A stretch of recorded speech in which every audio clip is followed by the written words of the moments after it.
안녕하세요. 당사자입니다. 오늘은 그 누구도 인지하고 있고 그 결과를 예측할 수 있으나 결국은 참여하지 않고 관망만 하는 그 민원에 대해서 이야기해 보고자 합니다. 실제로 직접 그 불편사항에 대해서 민원을 제기했던 내용에 대해서 말씀드려 보겠습니다. 총 한 서너 가지 되는데요. 첫 번째 말씀드려 보면 이 주행 중에 많이 이렇게 차가 정체가 되는 경우가 있어요. 누가 봐도 여기는 막히는 길이 아닌데 그러면 이제 운전자 입장에서는 솔직히 제 기준으로는 짜증이 나죠. 여기 막히지도 않는 도인데 왜 이렇게 막히지? 천천히 가. 결국 그 정체된 구간을 지날 때 보면 실질적으로 택배 차량이라든지 화물 차량이라든지 비상등을 켜놓고 이렇게 물건을 상차하고 있거나 내리고 배송을 하고 있어요. 그런 경우면 씨발 그냥 먹고 사는 거니까 참고 그냥 넘어가자 라고 생각하고 그냥 이해를 해요. 아니면 이제 사고가 나서 비상등을 켜고 쌍방에서 이제 부딪혀서 뭐 사고 파손 부위가 있고 운전자들이 이제 여기저기 전화들을 존나게 하고 있죠. 다 보험사로 하는 건 알고 있지만 차를 뺄 수가 없으니까 그것도 그런 부분까지도 이해를 합니다. 충분히. 근데 그 외에 이제 길가에 차를 대놓고 비상등을 켜놓고 휴대폰을 쳐보고 있다던가 아니면 통화를 하고 있거나 하는 경우가 있죠. 그때는 사실 그 뒤 차량이 얼마나 많은 차량이 그거 하나가 이 병목 형상 때문에 차량 하나가 찻길이 막히기 때문에 저는 여지없이 그 꼬라지를 못 보기 때문에 생활 불편 신고 어플을 통해서 지나가는 와중에 재빠르게 차량 번호판, 차종, 그 다음 위치까지 찍어서 바로 민원을 넣죠. 불편 신고 날짜, 시간 해서 업로드 한 다음에 바로 보내면 그 관할 구청을 담당하는 지역에 계신 분이 판단해서 이분한테, 이 차주한테 상품권을 보내죠. 과태료를 아주 친절하게 보내줍니다. 그러면 사실 이런 부분에 대해서는 이제 대부분 이제 이 부분에 대해서 같이 차량을 운행하고 제가 이렇게 행동을 하게 되면 동료들이나 이제 친구들이나 주변에서 야, 저 그렇게까지 하냐? 당사자 너무한 거 아니야? 라고 이렇게 대부분 이렇게 말씀을 하시더라고요.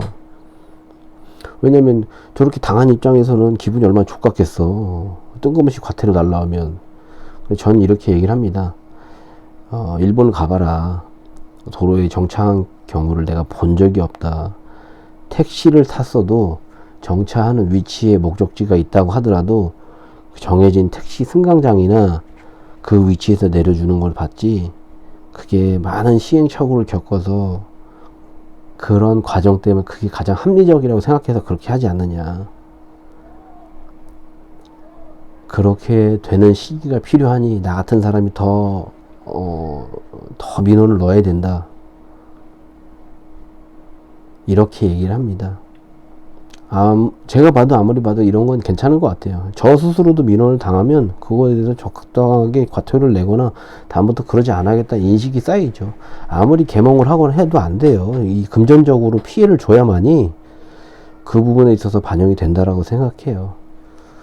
두 번째는 간혹가다 택시를 많이 타는 경우가 있는데 사실 음주를 해서 택시를 타면 이 부분까지는 이해가 됩니다. 일정 부분까지 충분히 가능해요. 그래서 한숨 자고 있다가 도착하면 이 거리가 이렇게 많이 나왔나 계산하면 되는데 여기는 아무리 봐도 막히는 시간도 아니고 굉장히 진짜로 뭐 2, 3만원 나올 거 5, 6만원 나오면 문제가 있다고 생각해서 민원 넣습니다. 그러면 반영이 와요. 어디서부터 탔고 그 택시 기사분은 설명을 해줄 수 있으니까 여기까지도 가능하고, 다만 제가 좀 안타까운 거는 제 친척분들도 개인 택시를 하시지만 첫 번째로 민원 대상은 승차 거부입니다.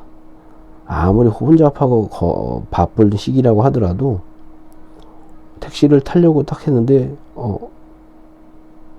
물어봐요. 그러면 저 이제 교대하러 가야 됩니다. 이제 지금 식사하러 가는 중입니다. 정말 저 화장실이 급합니다. 이런 경우가 있어서 그냥 거부를 하죠. 노골적으로 승차 거부하는 차량은 없습니다. 그러면 저는 바로 다산 콜센터, 지역마다 틀리지만 서울 경우 120, 120번 눌러서 몇 번 차량 승차 거부했으니까 그거 처리해달라고 요청을 합니다. 그럼 얘기하죠. 아, 진짜로 식사하러 가는 경우도 있고 교대하러 가는 것도 있고, 제가 냉정하게 얘기를 해요. 자, 기사님 지금 승차 거부하시는 겁니다. 제가 저기 할게요. 아, 그게 아니라 뭐 그럼 저 이렇게 지금 물어보다 같은 방에 태우려고 했어요. 그게 승차 거부죠. 같은 방이 아니어도 그러면 가야 되는 거 아닙니까? 택시가. 아니에요. 같은 방에 태우고 뭐 이러저러 얼버무리고 있는데, 아, 그렇게 하면 정차하고 나서 물어보지 말아야지, 목적지를. 왜 물어봐, 목적지를. 진짜로 교대 시간이고 화장실이 급하고 진행 방향이랑 다른 경우라고 하면 물어보질 말았어야지. 그냥 무시하고 가셨어야지. 그래야 답이 되는 거죠. 불편 신고 넣으면 그 생활교통계인가요? 시청에 그 택시기사 소환해서요, 물어봐요. 이런 상황에서 이게 이제 승차 거부인지 진위를 파악을 하고, 그리고 만약에 이제 그 승차 거부 신고한 사람한테 연락처를 줘요. 이런 상황에서 이분이 승차 거부한 거 사실인데 이렇게 되면은 과태료가 얼마 발급됩니다. 진행하십니까? 네, 진행합니다. 아니면 그분도 생계인데 그냥 좀 한번 선처해 주시고요, 다음부터 승차 거부 하지 말라고 해주세요 라고 하면 그 담당자도 그렇게 공무원이니까 전달받고 진행을 합니다.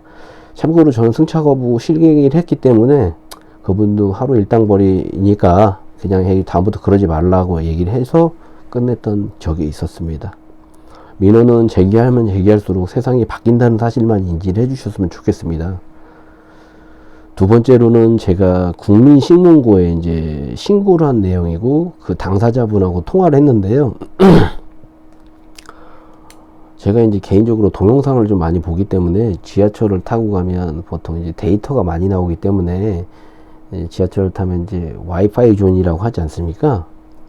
이 와이파이 존에서 동영상을 이렇게 보고 카톡도 많이 하고 하는데, 어떻게 정보로 유출된 정보인지 모르겠지만 제 카카오톡 아이디가 해킹을 당해서 그 카카오톡으로 이제 연락이 갑자기 왔어요. 그래서 친구분, 친척분들.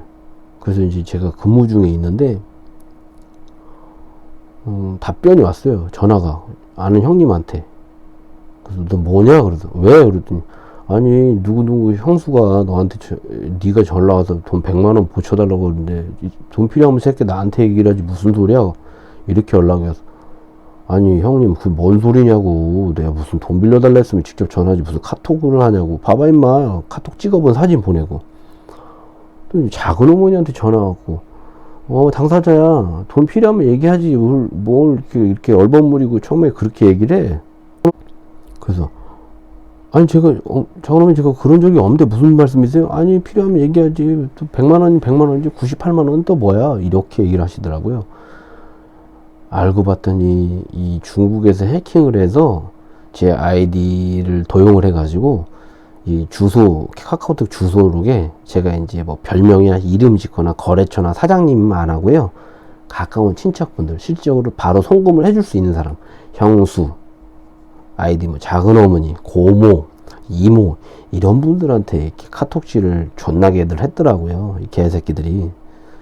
그래서 제가 이 부분에 대해서 피해 사실을 알고 돈을 붙이지 않았어요. 그래서 붙이지 마시고 그냥 무시하시라고 얘기한 다음에 그 계좌번호도 또 계좌번호가 아니고 급하게 뭐 친구명이라고 했다고 여러 개를 한 3-4개 정도를 보냈더라고요. 그래서 제가 이렇게 해서 경찰서를 갔죠. 경찰서를 갔더니 사이버 수사대 쪽으로 경찰서를 방문하게 되면 초면이고 죄를 짓고 가지 않는 경우, 신고하는 경우도 되게 경직이 돼요. 가면 그 경찰 아저씨들이 무슨 일 때문에 오셨어요? 그러면 이제 보통은 두 가지죠. 아, 화장실 급해갖고 똥 싸러 왔습니다. 한 가지면 주차 딴 데 하시고 볼일 보세요 하는 경우, 아니면 신고하러 왔다 그러면 어디 뭐 조사계 뭐 이런 해킹 관련이면 사이버 수사대는 뭐 외치고 넘어가세요 하면, 대부분의 형사분들이 이제 귀찮다는 듯이 얘기를 하죠. 아, 이거 피해도 없으신 거니까 그냥 그 가까운 분들한테 얘기해서 접수 그 안내를 하시죠. 이거 중국에 있는 사이트를 못 잡습니다. 이렇게 지금 단도리를 치고 그냥 보내려는 분위기예요. 그리고 그 내역을 카카오 본사에다 얘기해봤자 자료도 안 준다. 이런 실갱이를 해서 접수를 못했어요. 그래서 형사님한테 얘기를 했죠. 형사님, 제가 그러면 세상을 너무 잘 살아서 그런 거네요. 그죠? 성실하게 살았기 때문에 이 사촌분들도 돈을 보내주려는 의도를 갖고 생활했다는 거 아닙니까? 제가 망나니처럼 개망나니처럼 생활했으면 어느 사촌이나 어느 친구나 형사가 저기 뭐 형제 자매들이 돈 필요하다고 바로 송금해줄 의도가 있겠습니까? 그랬더니 형사가 되게 웃더라고요.